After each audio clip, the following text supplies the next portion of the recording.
Graça e paz. Nesse vídeo, meus irmãos, falaremos da obra de Deus em nós, mas eu quero aqui relembrá-los dos assuntos que já tratamos nesse texto de Efésios, capítulo 2 em especial. Já falamos da obra do pecado contra nós, nos versículos 1 ao 3, falamos da obra de Deus por nós, nos versos 4 ao 9, e agora vamos falar sobre a obra de Deus em nós, no verso 10 do livro de Efésios. Vamos ler o texto?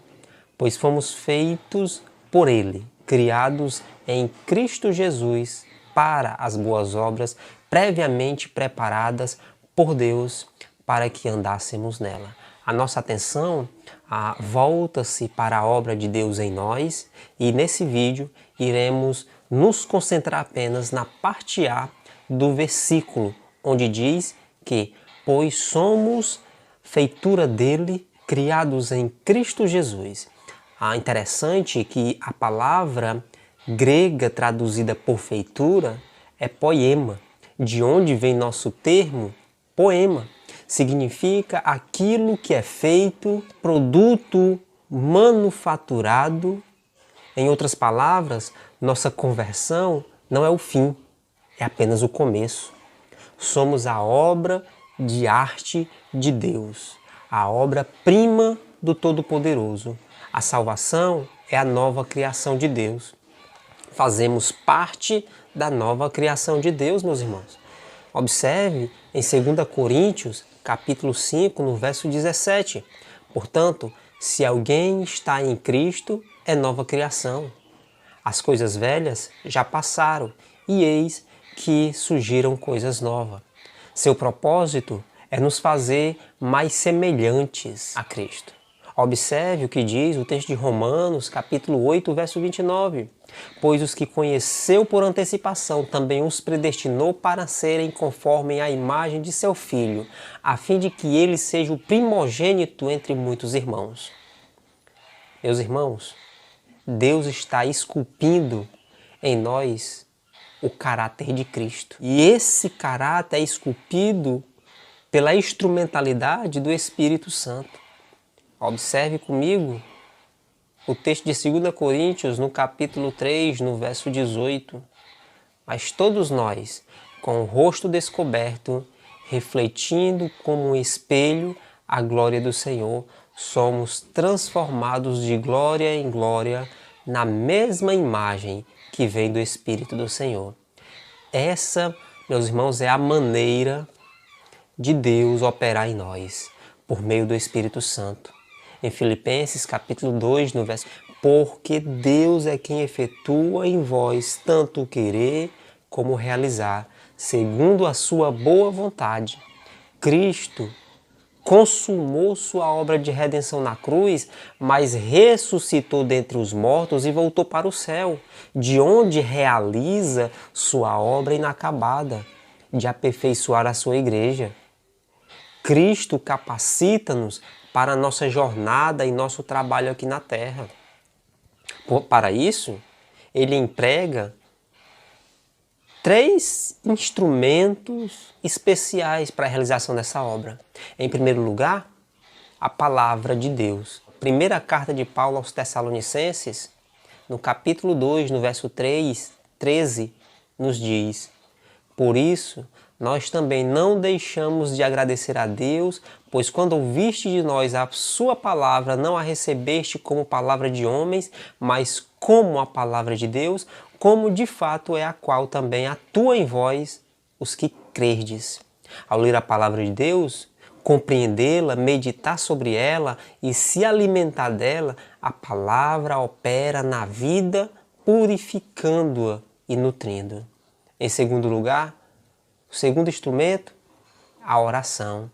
Efésios 3, 20 e 21 nos afirma que aquele que é poderoso para fazer bem todas as coisas, além do que pedimos ou pensamos pelo poder que age em nós. A ele seja a glória na igreja e em Cristo Jesus, pois todas as gerações, para todos sempre. Amém. Ao orar, o Espírito de Deus opera na pessoa, libera poder. Em terceiro lugar, o sofrimento.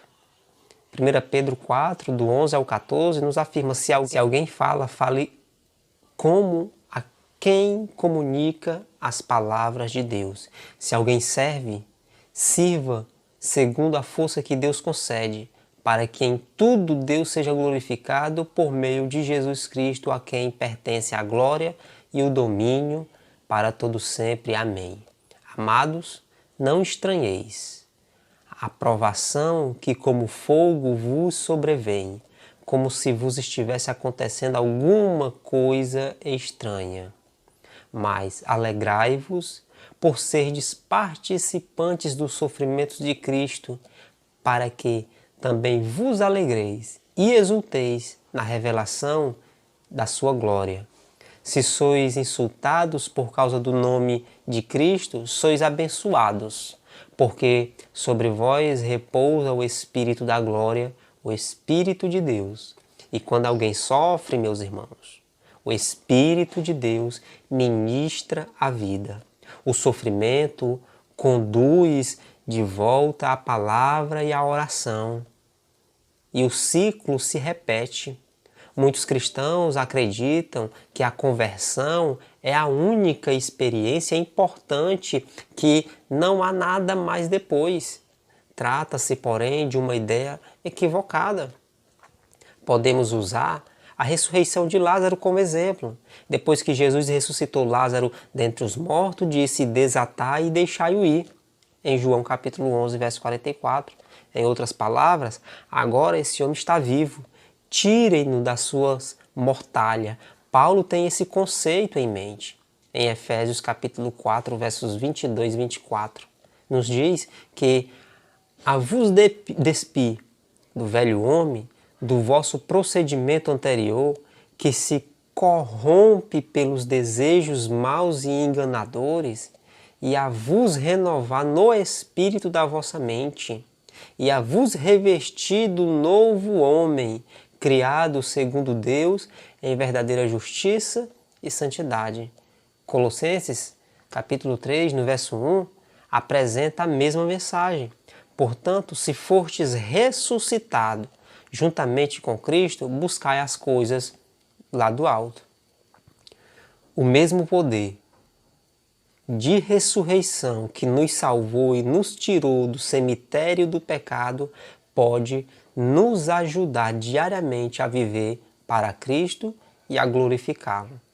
Deus pagou um alto preço ao realizar a sua obra por nós na cruz. Hoje, com base nesse preço pago no Calvário, meus irmãos, Ele opera em nós de modo a nos tornar mais semelhantes a Cristo.